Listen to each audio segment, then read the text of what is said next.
자, 안녕하세요. 흑가물TV 김대표입니다. 반갑습니다. 자, 여러분, 스피드는 돈입니다. 건축함에 있어서 스피드는 돈과 직결될 수밖에 없는데요. 나 혼자서 3일 만에 한동 반을 나 혼자 했어. 와. 한동 반. 집을 짓는데 가장 무서운 건 자재값이 아닙니다. 인건비입니다. 현장은 하루만 늦어도 지연이 돼도 인건비에서 난리가 날 거고 장비대가 나갈 거고 우왕좌왕해질 겁니다. 현장. 그런데 아직도 한국에 소규모 건축을 하는데도 불구하고 목수분들이 없으면 골조가 진행이 안 되고 합판 거푸집을 짜야 되고 철근을 밴딩해야 되는데 순서가 밀리거나 현장 소장과의 소통이 원활하지 않으면 우리 현장은 하루에 100만원, 200만원씩 나갈 수밖에 없어요. 겨울 되면 양생 걱정해야 되고 비 오면 오는 대로 목수 불러야 되고 오전 일만 할 거를 하루치 다 줘야 되고 제가 못 모르고 경험을 해보니까 그게 너무나 답답했었어요. 근데 아직도 12, 3년이 지난 지금까지도 그렇게들 시간들을 허비하고 계시더라고요. 그래서 저는 2016년에 미국의 오클라호마로 갔습니다. 블록 본사에 직접 가가지고 미팅을 하고 ICF 공법을 짧지만 강력하게 배우고 내려왔습니다. 그리고 한국에 6채 이상 보급을 시켰습니다. 그리고 지금 교육도 2차례나 했고요. 그래서 근생도 만들어 봤고 다가구도 만들어 봤고 원주택도 직접 올려봤습니다. 뭐 결론은 하나였습니다. 이건 스피드는 돈이다. 스피드는 돈이다. 결론은 딱 하나였습니다. 같은 경우는 이거 이틀이면 나 혼자 세우고. 아, 그쵸. 예. 벽은 이틀이면 세우고 보강 잡는 데는 뭐 나무도 갔다 와. 여러분들, 그래서 제가 지금 교육도 해보고 한 분 만나 뵈면서 도면도 봐드리고 이런 시간을 보냈지만 어차피 현장을 가야 되는 상황들이더라고요. 어차피 현장에서 이야기를 해야 소통이 원활해질 것 같더라고요. 그래서 찾아가는 서비스를 준비했습니다.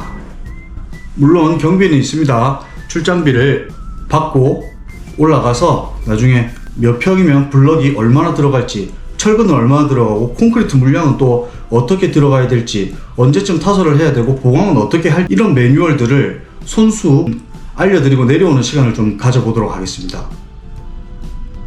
그리고 버킹은 어떻게 짜야 하고 창틀은 어떻게 마감을 하고 ICF 마스터 반장님들은 또 어떻게 ICF 마스터 반장님들과의 인건비는 어떻게 조율해야 될지 전부 다 알려드리도록 하겠습니다. 그래서 여러분들이 아무리 초보자지만 직접 집을 지을 수 있도록 도와드리겠습니다. 그리고 항상 물으세요.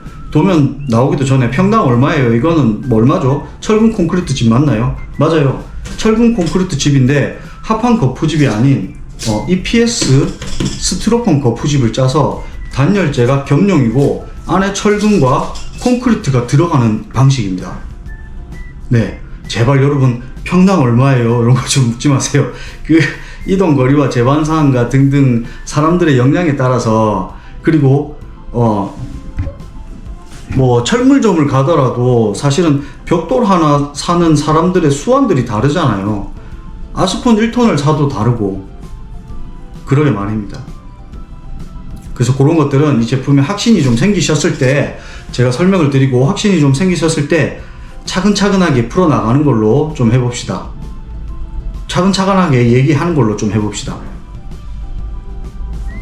그런데 한 가지 분명한 건 합판 거푸집보다는 저렴합니다. 어떻게 운영하느냐에 따라 다르지만 확실히 저렴해질 수 있습니다.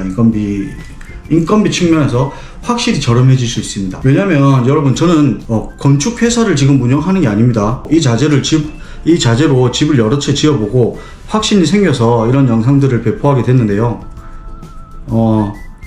그래서 집 한 채를 짓는데 고객들은 아무것도 모르고 업체 말만 믿고 수천만 원 더 쓰고 나가는 구조를 만들지 말자 이거죠. 저는 그게 싫었습니다. 그래서 감독할 줄 아는 건축주를 만들고 싶습니다.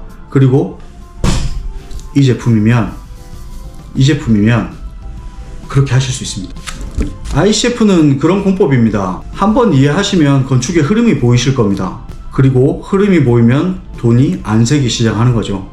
특히 지금처럼 인건비 올라가고 자재비 올라가는 시대에는 훨씬 더 그렇습니다. 자고 일어나면 전쟁 때문에 물가가 올라와 있고 석유 공장은 멈추고 석유를 정제하는 공장들은 멈추고 심지어 아기 약병까지 생산이 안 돼서 이게 무슨 일인지 모르겠습니다. 지금 물론 미국에서 물류를 하다 보니까 제품값이 상승한 건 맞습니다. 물류비도 상승을 했을 거고요. 하지만 인건비 현존하는 합한 거푸집 공법과는 사실은 금액 자체가 다릅니다. 훨씬 저렴하고 튼튼하고 빠르고 스트레스 없는 집, 빠르고 단순하고 하자 없는 집이 살아남는 거 아니겠습니까? 그건 곧 비용과 직결되니까요. 그게 제가 ICF 공법을 밀고 있는 이유입니다. 한국도 아직 늦지 않았습니다. 하지만 저는 뭐 항상 기회라고 보고 있습니다. 저한테는 확신이라는 게 있으니까요. 누군가는 아직도 그냥 스티로폼 아니야? 저게 안 무너져? 안 터져? 라고 말씀을 하시는데 우리 회사, 우리 빌드블럭의 회사의 연역은 20년이 넘었습니다. 그러니까 무슨 말씀을 드리고 싶냐면 단순히 특허만 받고 연역이 짧은 회사 그리고 중국계 제품들과는 좀 아마 좀 다르지 않을까 싶습니다. 직접 보시면 알게 되어 있습니다. 콘크리트 집인데 겨울엔 따뜻해서 난방비가 작게 나가고 여름엔 시원해서 또 에어컨비가 작게 나가고 결로와 누수가 없는 집 짓기. 그리고 무엇보다 현장이 빠릅니다. 외형이 올라가는 게 눈에 보입니다. 사태 파악이 잘 됩니다. 그 말은 무슨 말이냐면 건축주 분께서 내가 돈을 언제 줘야 되지? 이게 파악이 된다는 말씀이십니다. 이게 파악이 된다는 말이에요. 이 정도 올라갔으니까 이 정도 돈 줘야겠구나. 이런 이해가 바로바로 된다고요. 스피드는 결국 돈입니다. 여러분 일단 현장에 찾아가는 서비스를 시작하고 있으니까요. 많은 문의 주시고 혹시 제가 전화가 오더라도 문의 전화가 많을 때는 직접 통제하고 있기 때문에 직접 전화를 받고 있기 때문에 오랜 시간 통화를 하기가 힘듭니다. 그래서 간략하게 문자를 좀 드리도록 하겠습니다. 이상 흑가물TV 김 대표였습니다. 감사합니다.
you